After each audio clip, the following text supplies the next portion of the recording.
যেটা আমি শুক্তোতে ইউজ করেছি ওই কলার খোসাটা খুব সুন্দর ছিল, ওই জন্য লোভ সামলাতে পারলাম না, তাই ওটা নুন হলুদ দিয়ে সিদ্ধ করে নিয়ে এবার শিলে কালো জিরে আর কাঁচা লঙ্কার সাথে বেটে ওটাকে আমি আবার তাওয়াতে ফ্রাই করব, আর গরম গরম ভাতের সাথে সর্ষের তেল দিয়ে মেখে পরিবেশন করবো। উফ, যা লাগবে। বাটাটা শিলনোড়ায় রেডি হয়ে গেছে, এবার এটাকে আমি ফ্রাই করব। সর্ষের তেল, কালো জিরে, শুকনো লঙ্কা, সামান্য নুন আর সামান্য হলুদ নিয়ে নিয়েছি।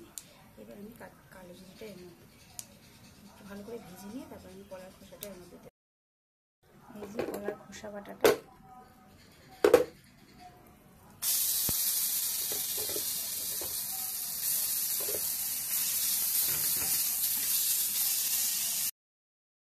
সামান্য একটু পাঁচফোড়ন গুঁড়ো দিয়ে দিলাম। এবার আমি এটাকে নামিয়ে নেব। কমপ্লিট হয়ে গেছে, খুন্তিগুলো চিপকে লেগে যাচ্ছে। এটা করে গরম ভাতের সাথে খেয়ে দেখবেন দারুণ।